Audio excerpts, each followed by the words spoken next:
सालार मसूद आधुनिक दौर के माफियाओं जैसा था। महाराजा सुहेल देव ने करीब 1000 साल पहले इस आक्रांता को रोककर कड़ी सजा दी। सालार मसूद मंदिरों को नुकसान पहुंचाने वाला और अत्याचार करने वाला था। एक समय ऐसा था जब असली नायकों को भुलाकर गलत लोगों को बढ़ावा दिया गया। अब समय बदल गया है, लोग असली नायकों को सम्मान दे रहे हैं। ये शब्द मेरे नहीं बल्कि उत्तर प्रदेश के मुख्यमंत्री योगी आदित्यनाथ के हैं।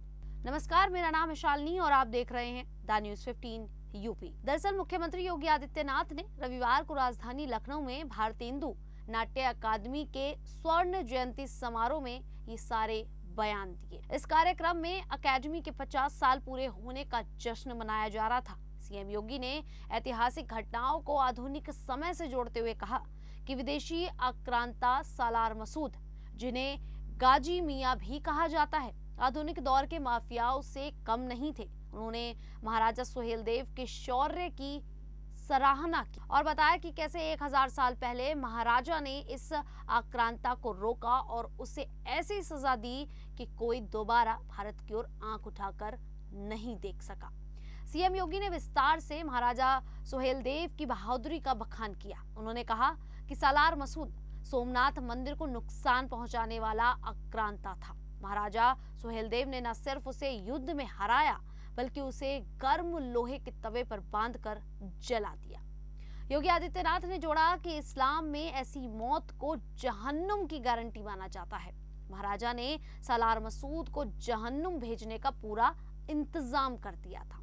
ये घटना लगभग 1034 ईस्वी में बहराइच के चित्तौरा झील के किनारे हुई थी। उस समय सालार मसूद गजनी साम्राज्य का सेनापति था और भारत पर आक्रमण कर रहा था। महाराजा सुहेल देव ने स्थानीय राजाओं के साथ मिलकर उसकी सेना को पूरी तरह हराया। इस बयान में सीएम योगी ने सालार मसूद को सीधे आधुनिक माफियाओं से जोड़ा। उन्होंने कहा कि सालार मसूद मिट्टी में मिले माफियाओं जैसा था, जो मंदिरों को तोड़ता था और लोगों पर अत्याचार करता था। उन्होंने बिना नाम लिए पिछली सरकारों पर तुष्टीकरण का आरोप लगाया।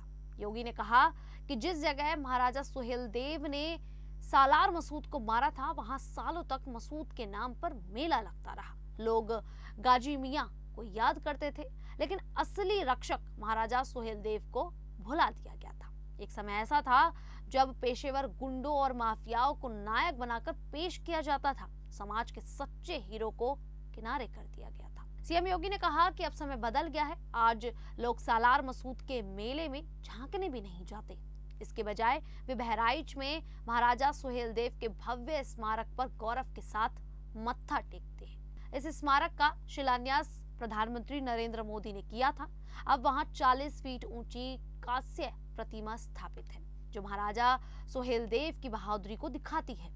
ये स्मारक चित्तौरा झील के किनारे बनी है, जहां युद्ध हुआ था। सीएम योगी ने यह भी कहा कि प्रधानमंत्री मोदी और उनकी सरकार ने ही इस गौरव को जन जन तक पहुंचाया है। पहले की सरकारें वोट बैंक की राजनीति के कारण विदेशी आक्रांताओं को महिमा मंडित करती थी, लेकिन अब असली नायकों को सम्मान मिल रहा है। कार्यक्रम में मुख्यमंत्री योगी आदित्यनाथ ने सिनेमा और कला के बारे में भी बात की। उन्होंने कहा कि दुनिया का सबसे लोकप्रिय सीरियल रामायण है, क्योंकि भारतीय समाज अपनी जड़ों से गहराई से जुड़ा हुआ है। ऐसे महाकाव्य लोगों को अपने संस्कार और मूल्यों की याद दिलाते हैं। उन्होंने भारतेंदु नाट्य अकादमी को निर्देश दिया कि वो महाराजा सुहेल देव, वीरांगना अवंतीबाई, उदा देवी और बिजली पासी जैसे वीरों पर छोटे छोटे नाटक तैयार करें। उन्होंने कहा कि नई पीढ़ी को ये जानना जरूरी है कि हमारे असली दर्शन कौन है। जो लोग भारत की संस्कृति का अपमान करते हैं, उन्हें कभी सम्मान नहीं मिलना चाहिए। साथ ही अकादमी को हर जिले में वंदे मातरम की प्रस्तुति भी करनी चाहिए और इसका समय 15 मिनट से बढ़ाकर करीब 2 घंटे होना चाहिए। वहीं मुख्यमंत्री योगी आदित्यनाथ के सालार मसूद गाजी को माफिया और खलनायक बताए जाने वाले बयान पर AIMIM ने तीखी प्रतिक्रिया दी है। पार्टी के प्रदेश अध्यक्ष शौकत अली ने सीएम योगी के बयान पर ऐतिहासिक तथ्यों को गलत बताते हुए कड़ी आपत्ति जताई। उन्होंने कहा कि सालार मसूद गाजी माफिया या आक्रांता नहीं थे। उन्होंने दावा किया कि इतिहास में गाजी मियां को गलत तरीके से पेश किया जा रहा है। साथ ही उन्होंने महाराजा सुहेल देव के बारे में भी विवादित टिप्पणी की। शौकत अली ने कहा, अगर सालार मसूद गाजी लुटेरे या आक्रांता होते तो भारत के मुसलमानों के साथ साथ बड़ी तादाद में हमारे हिंदू भाइयों की भी उनके प्रति आस्था नहीं होती। राजा सोहेल देव का भारत की आजादी या भारत के निर्माण में कोई योगदान नहीं था, यही सच्चाई है। खैर, अगर आप लोग भी विस्तार से जानना चाहते हैं कि महाराजा सोहेल देव और सालार मसूद कौन थे, उनकी क्या कहानी थी और महाराजा सोहेल देव ने मसूद को क्यों मारा था, तो इस पर हमने पहले से ही अपने चैनल पर पूरा वीडियो अपलोड किया हुआ है। उस वीडियो का लिंक आपको इसी वीडियो के डिस्क्रिप्शन में मिल जाएगा, वहां जाकर आप पूरी जानकारी विस्तार से देख सकते हैं। खैर, अभी आपको ये जानकारी कैसी लगी आप हमें कमेंट करके जरूर बताएं। अभी के लिए इतना ही, फिर हाजिर होंगे ऐसी ही यूपी से जुड़ी बड़ी खबरों के साथ। तब तक के लिए देखते रहिए द न्यूज़ 15 यूपी।